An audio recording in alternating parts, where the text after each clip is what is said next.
여러분들 어떤 분야든지 그 분야에서 성공한 사람들의 이야기를 들어보면 이 빠지지 않는 공통적인 특징 하나를 발견하게 되는데, 그것이 무엇이냐면 바로 집중력과 몰입입니다. 성공한 사람들은 그 분야가 어떤 분야이든지 자신이 하는 그 일에 집중하고 몰입하더라는 것이에요. 여러분들 어떤 한 가지 일에 집중하는 사람은 반드시 좋은 결과를 만들어내고 그 좋은 결과로 인해 결국에는 성공하게 되어 있습니다. 그런데 여러분들 중요한 것이 있어요. 무언가에 집중하는 사람은 반드시 좋은 결과를 만들어내고 성공하게 되어 있는데, 문제는 그 집중력이 어디서부터 나오느냐 하는 것인데, 무언가에 몰입하고 집중하는 그 집중력은 여러분들 성취 동기에서 만들어집니다. 무언가를 반드시 이루어내고 달성하려는 우리 안의 의욕, 욕구, 여러분들 그것이 성취 동기인데, 이 성취 동기가 높으면 높을수록 무언가에 집중하게 된다는 거예요. 자, 그렇다면 성취 동기가 높으면 집중력이 생기고, 집중력이 있으면 어떤 일이든지 좋은 결과를 만들어내게 되어 있는데, 그렇다면 이 집중력을 만들어내는 성취 동기는 어디에서 생겨나는 것일까요? 여러분들 무언가를 반드시 이루어내고자 말겠다는 이 성취 동기, 우리 안의 의욕, 욕구는요, 분명한 목적 의식에 의해서 생겨납니다. 분명한 목적 의식이 있으면요, 성취 동기가 일어나고 그 성취 동기가 우리를 무언가에 집중하게 만든다는 것이에요. 여러분들 목적이 분명한 사람은 그 목적을 이루고자 하는 의욕과 성취 동기가 넘쳐납니다. 그리고 그러한 의욕이 넘쳐난 사람은 매사에 집중하고 몰입하게 되는 거예요. 여러분들 목적이 분명하여 그 목적을 반드시 이루고자 하는 이 성취 동기가 충만한 사람은 한두 번의 실패나 한두 번의 어려운 상황, 웬만한 육체적인 피곤함에 쉽게 물러나거나 포기하지 않는 거예요. 한두 번 실패했다고 그 실패를 두려워하지 않습니다. 조금 피곤하다고 해서 뒤로 물러나지 않아요. 여러분들 문제는 저와 여러분의 삶에 분명한 목적이, 내 마음을 쏟아 부을 만한 분명한 삶의 목적이 세워져 있느냐 있지 않느냐, 그것이 문제라는 거예요. 여러분들 예수님께서 십자가에 못 박히시기 전에 겟세마네 동산에 올라가 기도를 하십니다. 그런데 올라가실 때에, 예수님께서 기도하러 올라가실 때에 혼자 올라가신 것이 아니라 베드로와 야고보와 요한을 함께 데리고 올라가셔요. 그런데 이 마태복음 26장 37절을 보면 예수님께서는 겟세마네 동산으로 기도하러 올라가실 때부터 고민하고 슬퍼하셨다라고 성경이 기록하고 있습니다. 그리고는 함께 올라간 이 세 명의 제자들에게 기도하러 가시면서 이렇게 말씀하셔요. 내 마음이 매우 고민하여 죽게 되었으니 너희는 여기 머물러 나와 함께 깨어 있으라 라고 당부하고 기도하러 가셔요. 그런데 여러분들, 제자들이 깨어 있었습니까? 깨어 있지 않았습니까? 깨어 있지 않았어요. 뭐 했죠? 잤어요.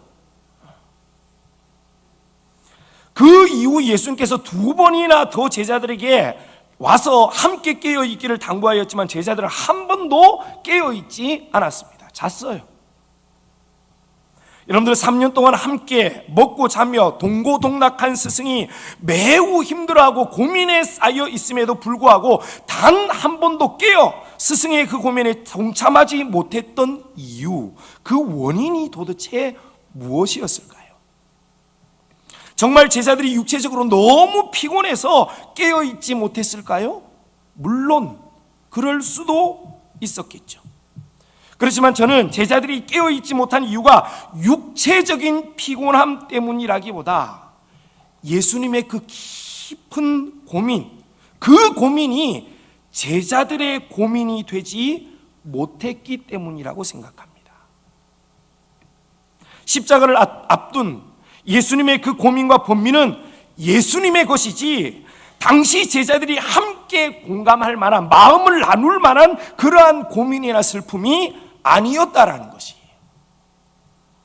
쉽게 말해서 예수님께서 걸어가시는 삶의 목적과 제자들이 바라보며 걸어가는 삶의 목적이 달랐다라는 것이. 여러분들, 십자가를 앞둔 예수님의 고민은 죄에 빠져있는 온 인류를 구원하기 위한 대속의 사건을 앞둔 고민과 번민이었어요. 그러나 제자들에게 있어서 예수님의 죽음은요, 자신의 선생인 그 예수님의 죽음은 제자들은 한 번도 생각해보지 않은, 아니 결코 그 일이 일어나서는 안 되는 일인 거예요. 제자들은 머지않아 예수님께서 이 로마의 압자에서 이스라엘을 다 해방시키고 예수님께서 왕권을 거머쥐면 누가 예수님의 좌편에 우편에 앉을 것인가, 여러분 거기에 온통 관심이 쏠려 있었습니다. 그런데 어떻게 십자가를 앞둔 예수님의 그 고민과 슬픔에 마음을 같이 하며 깨어 기도할 수 있었겠습니까? 함께 공감할 수 있는 목적이나 동기 없이 몰려오는 그 피곤함을 이겨내며 예수님과 함께 깨어 있는다는 것은 제자들에게 있어서는 너무 힘든 일이었던 거예요. 여러분들, 육체적인 피곤함으로 따지자면 제자들이 더 피곤하겠습니까? 예수님이 더 피곤하겠습니까? 예수님이 훨씬 더 피곤하죠. 여러분들, 당시의 모든 사역을 이끌어가고 주도해 나갔던 분이 누구예요? 제자들입니까? 예수님입니까? 예수님이셨어요. 그리고 육체적인 피곤함으로 보면은요, 당연히 예수님께서 훨씬 더 피곤하시죠. 그러나 예수님에게는 눈앞에 닥쳐져 있는 그 십자가는, 예수님에게 있어서 눈앞에 닥쳐진 그 십자가는 예수님께서 나아가야 할 삶의 분명한 목적이었습니다. 때문에 예수님은 그 육체적인 피곤함을 이겨내고 기도의 자리로 나아갈 수 있었던 거예요. 분명한 삶의 목적이 분명하니까 성취 동기가 일어나고 육체적인 피곤함을 이길 만한 집중력이 있었던 것입니다. 그러나 여러분들, 제자들은 달랐어요. 예수님의 그 깊은 고민은 예수님이 나아갈 삶의 목적이지 제자들의 삶의 목적은 아니었다라는 것입니다. 그러다 보니까 3년 동안 자신과 동고동락하며 스승의 하셨던 그 스승의 깊은 고민과 어려움을 함께 나눌 수 없었던 거예요.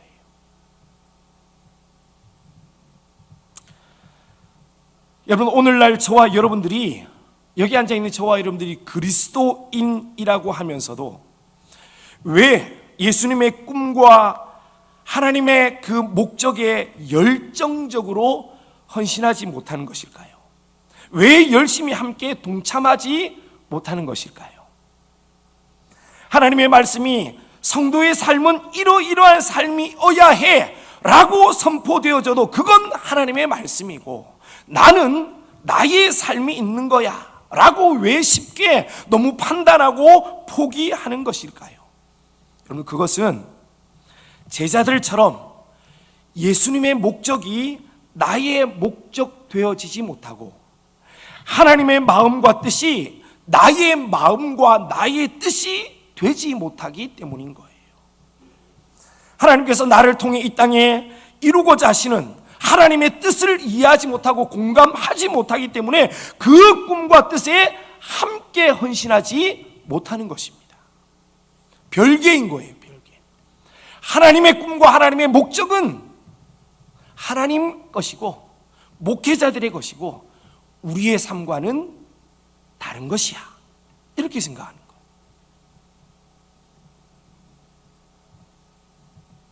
제자들처럼 예수님의 목적이 나의 목적 되지 못하고 하나님의 마음이 나의 마음 되지 못하기 때문이에요. 여러분들, 예수님의 목적과 상관없이 잠만 자던 그 제자들, 겟세마네 동산에서 예수님께서 그렇게 깊이 고민하며 번민하였지만은 꿀꿀 잠만 자던 그 제자들이 언제부터 예수님께서 품으셨던 예수님의 그 목적, 하나님의 그 목적에 동참하기 시작했습니까? 그것은 오순절 마가 다락방에서 성령의 강력한 임재를 경험한 이후였습니다. 그 이후로 제자들은 비로소 예수님께서 자신들에게 그렇게 말씀하셨던 하나님의 나라를 향한 꿈, 그 목적에 자신의 삶을 맞추기 시작했던 거예요. 여러분들, 그렇게 하나님의 꿈에 함께 하기 시작한 제자들에 의해서 교회가 탄생하였고, 예수님의 그 삶의 목적에 함께하는 오늘날 수많은 사람들에 의해서 하나님의 나라는 지금까지 견고해져 가고 있고 확장되어져 가고 있는 것이에요. 그 나라의 목적, 그 뜻에 함께 공감하는 사람들에 의해서.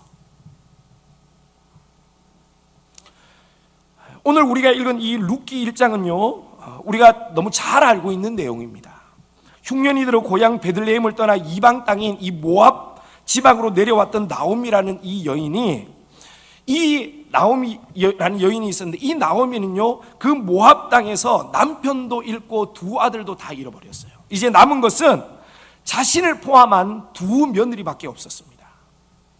처량한 몸을 이끌고 자신의 고향인 베들레헴으로 다시 돌아가려 할 때에 이 나오미가 두 며느리에게 자신의 집으로, 자신의 고향으로 돌아갈 것을 권면해요.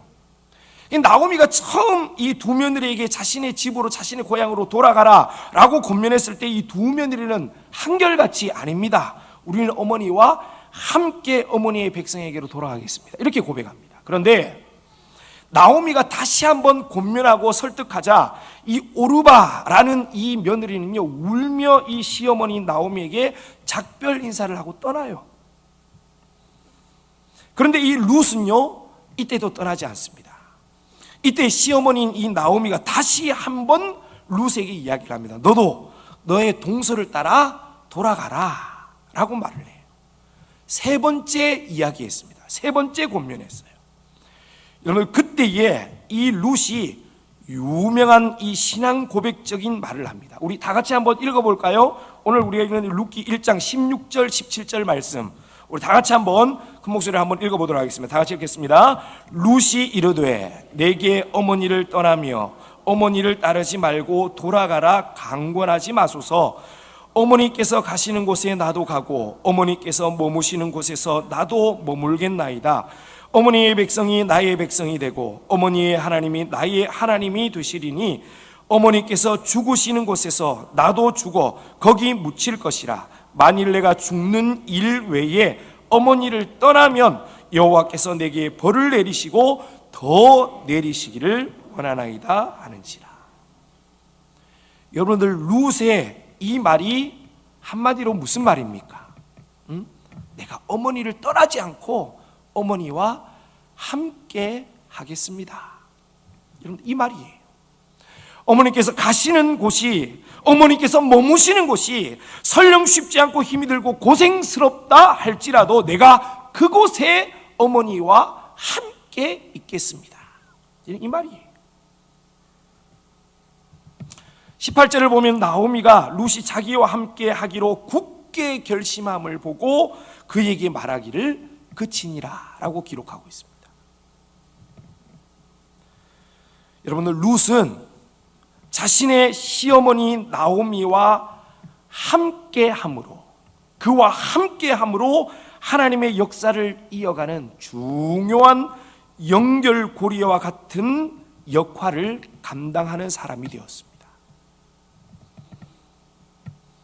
여러분들, 하나님께서는 언제나 하나님의 꿈, 하나님의 목적에 함께 동참하고 헌신하는 사람들을 통해서 교회를 세우시고 하나님의 나라를 확장해 가시는 줄로 믿습니다. 함께하는 사람들. 여러분, 그 하나님의 꿈과 목적에 함께하는 것이 쉬운 일입니까? 아니에요. 쉽지 않습니다. 그러나 그러나 분명한 것은 하나님의 교회는 함께하는 사람들을 통해서 더욱 견고해지고 하나님의 나라는 함께하는 사람을 통해서 확장되어져 가는 거예요. 여러분들, 모래는 아무리 많아도 그 모래로는 건물을 지을 수 없어요. 무슨 말입니까? 아무리 많은 사람들이 있다고 하여도 함께하는 사람들이 없다면 어떠한 기적도 어떠한 능력도 나타나지 않는 거예요. 숫자의 많고 적음이 하나님의 나라를 이루지 않아요. 여러분들, 교회는 유기체입니다. 유기체라는 말은요, 몸이라는 말이에요. 몸. 여러분들, 교회는 기업이나 조직이 아니에요. 지시나 명령으로 움직여지는 곳이 아닙니다. 비전을 공유하고 마음을 공유함으로 함께 공유한 하나님의 목적을 향해 함께 힘을 모아 나가는 곳이 교회예요. 여러분들, 기억하십시오.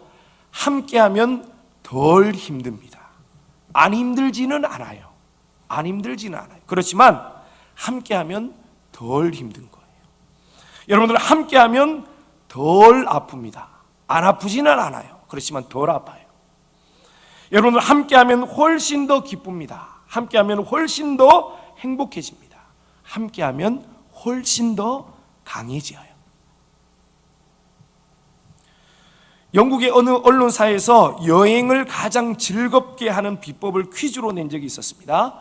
많은 사람들이 대답했습니다. 가장 즐거운 여행은 패키지 여행입니다. 배낭여행입니다. 크루즈 여행입니다. 자유여행입니다. 주문 관광 여행입니다. 이런 등등의 대답을 했습니다. 그런데 1등상을 받은 사람의 대답이 무엇이었냐면은, 가장 즐겁게 하는 여행은 친한 친구와 함께하는 여행입니다. 이렇게 대답했어요. 여러분들, 함께하면 훨씬 더 즐거운 거예요. 이제는 우리 영상을 우리 하나 좀 보려고 합니다. 이 영상이 좀 오래된 영상이기는 한데, 이 호잇 부자에 관한 영상이에요. 이 딕 호잇과 릭 호잇 부자에 관한 그런 영상인데, 이 너무 유명한 영상이라서 보신 분들도 계실지 모르겠지만은 우리 아버지와 아들이 함께하는 그런 영상인데, 우리 한번 보도록 하겠습니다. 우리 방송님 좀 틀어주시면 감사하겠습니다.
여러분들 이 호이 부자가 이 오프라 윈프리 쇼에 나가서 이렇게 말을 했다고 합니다. 아들은 아버지가 없이는 할 수 없었습니다 라고 말하고, 아버지는 아들이 없었다면 하지 않았을 것입니다 라고 말을 했다고 합니다.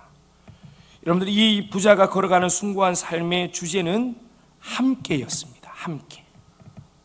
그들은 함께 뛰었습니다. 함께 마라톤에 나가고 함께 3종 경기에 출전했으며 함께 3,770마일을 횡단하였습니다. 아들은 아버지가 있었기에, 아버지는 아들이 있었기에 가능한 일이었습니다. 여러분들 함께 할 때에 놀라운 일이 생기는 줄로 믿습니다. 그러니까 여러분들 혼자 슬퍼하지도 말고, 혼자 기뻐하지도 말고, 혼자 너무 열심히 가려고 하지도 말고, 혼자 하려고 하지도 말고, 여러분들 함께 마음을 모아 합력하여 하나님의 선을 이루어 나가는 저와 여러분들이 되어지기를 주님의 이름으로 축복합니다. 예수님이 걸어가는 목적에 함께하지 못해서 잠자고 물러났던 그러한 겟세마네 동산의 제자들의 모습이 아니라, 내가 어머니와 함께 하겠습니다 라고 말하였던 룩과 같이 어떤 고난과 어려움의 자리라도 하나님과 함께, 우리 주님과 함께, 성령님과 함께, 또 지금 내 옆에 앞뒤에 앉아있는 우리 이루는 교회 모든 성도님들과 함께 모든 일을 행함으로 더 많은 일을 더 힘있게, 더 쉽게 이루어 나가는 우리 이루는 교회 모든 사랑하는 성도님들이 되어지기를 다시 한번 주님의 이름으로 축복합니다.